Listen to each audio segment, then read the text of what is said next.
We're going to talk about a common frustration today that I'm sure you have experienced, John. I know I have. Hmm. My favorite one, honestly, is I taught grade 6 here in Ontario, and of course we get to the end of the year and we have EQAO. So that's our, standardized province-wide assessment.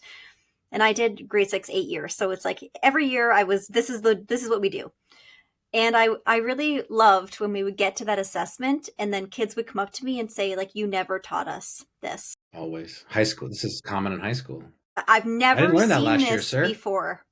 Yeah, We didn't do solving equations last year. I'm like, right.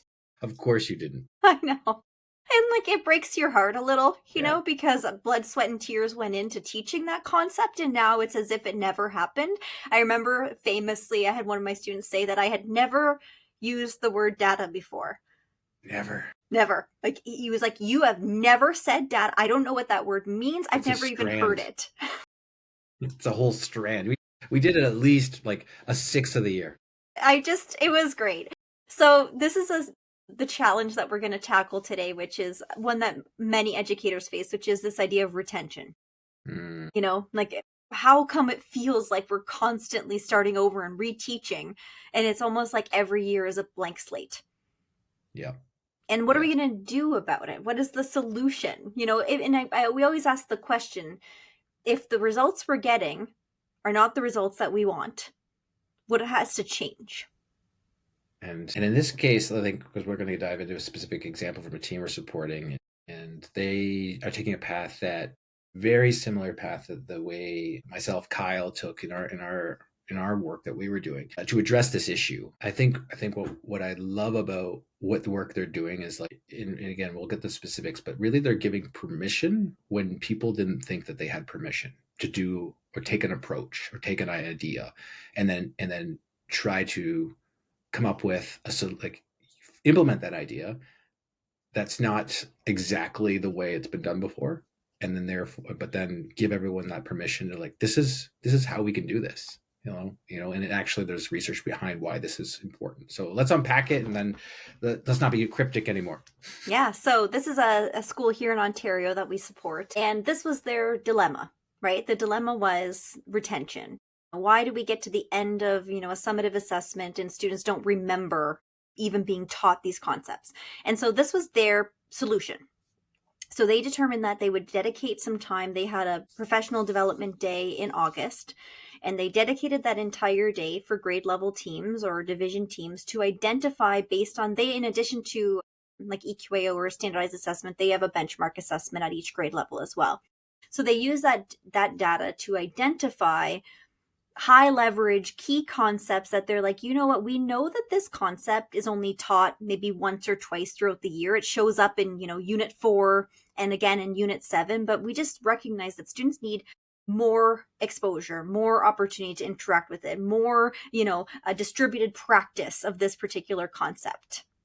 And it's so, re- it's related to, it's maybe something important next year as well, that kind of thing. yeah, so based on their data, based on their understanding of, the curriculum at their grade level, each team identified, about 6 to 8 of these really key concepts. Okay. And so then their next phase was, once they'd identified the key concepts, they mapped them out in their current pacing guides, and they were like, well, when did these show up? And then they looked for opportunities or ways to introduce them earlier and create more opportunities for students to interact with them.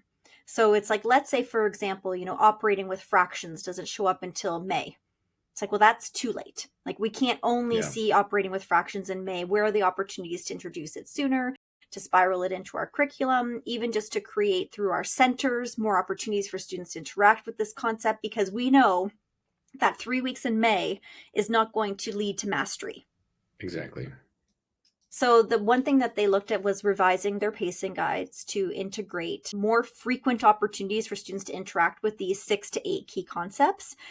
And then another commitment that they made as a school team was that they were going to create more opportunities for mixed practice and mixed assessment.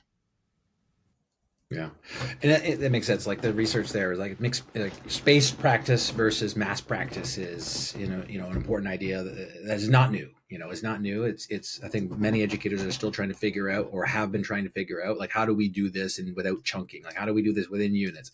How do I how do I mix in, doing a little now, a little later, a little near the end, and not get myself overwhelmed with trying to map that out when typically our curriculums, our resources, our core resources don't do it that way. They're usually siloed, and maybe there's some strategic choices around the introduction of it, and then they spaced out. There's a trickle, but it's an important idea, like, because there is a lot of research that says like space practice is way more important than doing that mass practice.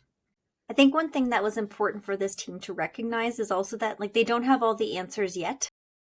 Right. Even the 6 to 8 high leverage concepts that they identified, are there some that they missed that are more critical? Is there one that it's like, actually, this one's actually not as high priority as we thought? Are the opportunities that they're creating enough to actually shift the retention for students? Are they going to get pushback from parents? Who are saying, well, now there's a unit test at the end of the unit, but it's not only on decimals.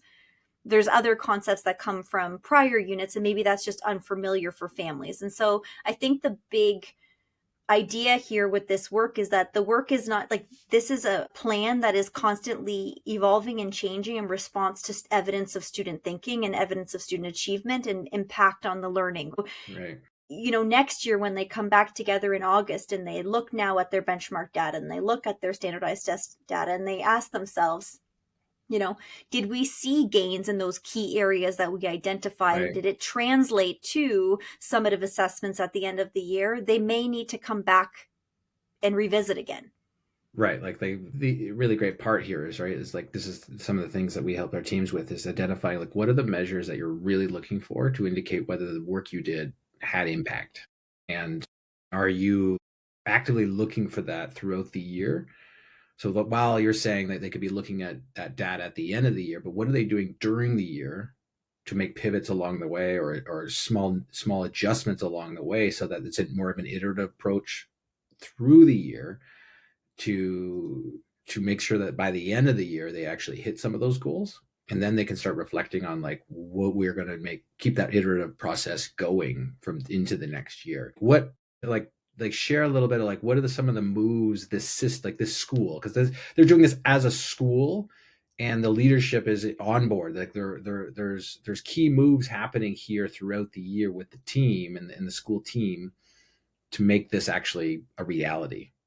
Yeah, it's interesting. This particular team doesn't have a lot of time. It's like professional development time is limited. When I ask them, how frequently can you come together now as a grade level team or division team to stop, Mm-hmm. reflect, ask yourself, where do we need to pivot? What's working for us? It was like once Right. a month, maybe that's possible, maybe every other month. And that's just the reality of many of our systems. But I think that one of the questions they have to ask themselves is, every time they come together, are they bringing student assessment data to the table? Are they bringing the summative assessments that have opportunities of cumulative review, where they're not only assessing decimals on the decimal unit, but they're looking at concepts that relate to decimals from previous units? And are they asking themselves, how is retention of the concepts that were taught 2 weeks ago, 3 weeks ago? So which questions on this summative assessment is learning that isn't, from this week, from last week, but from previous units or previous, periods in the year? And how are students doing? Because the question that they're asking themselves, right, is has retention improved? And if the answer is still no, that, when they look overall at these summative assessments and students are actually struggling still more on concepts that came earlier, how can they adjust? How can they, change their approach? Where can they build in more opportunities for mastery of those Right. particular standards or curriculum expectations? Yeah. Yeah. So zoom out for a sec. Like think about big picture as a district or a system or a school system. Like they're doing, again, I'm going to point out two things here that we try to support and help shape, direction of school improvement or math improvement processing. One is that they're asking the right question. Like the fact that they're asking the question of like, I want to, like, how are we seeing retention shifted? Like that right there is saying like, well, we have to, every time we come together, we have to ask ourselves, are we making gains here? How are we making those gains? And how do we know? Like they're doing that well by asking that question instead of saying like, I want to see my scores go up by 30% or 10% or 1% or 2%. Like that's typically, I think, when schools make school improvement goals, they'll say that instead of trying to get more narrow of like, well, what specifically are we trying to shift here? And let's focus on that. And then let's measure that shift or that change. And they're doing that well. Like they've got the right idea around how to design math improvement inside their system. So that part I want to kind of give them a good pat on the back for making sure that they've made the shift, because it's a shift, right? It's to shift goal setting in terms of math improvement towards the change you're looking for, and making sure you can identify that change and then measuring the change versus using your standardized test results just to say something specific about overall shift in student achievement. Well, that's important. That's important to look at, but it doesn't tell you whether the shifts you made this year are actually making a difference. So that part, they're done well. Here's the other part that I think this team is doing well at is thinking about their flywheel as a whole. So the fact that they're continually, this is an iterative process and they're committed to the iterative process. So we're throughout the year, we're consistently bringing artifacts to the table to evaluate, do we need to shift the way that we're trying to create that change? Yes, no, let's figure that out together, and then let's go do that, and then and then iteratively bring that back to the table to continually ask that. You can do that with artifacts to student artifacts because that's the change they're looking for. But this is a year-to-year flywheel as well. Most teams, most teams will get to the end of the year and not have that artifact or those artifacts or the evidence to suggest that the work that they were working on this year actually made impact. So what happens is year to year, they're like, well, we did that last year. Let's pick something else. And then all of a sudden you're pushing, like, the immense effort to get your flywheel moving has to start again.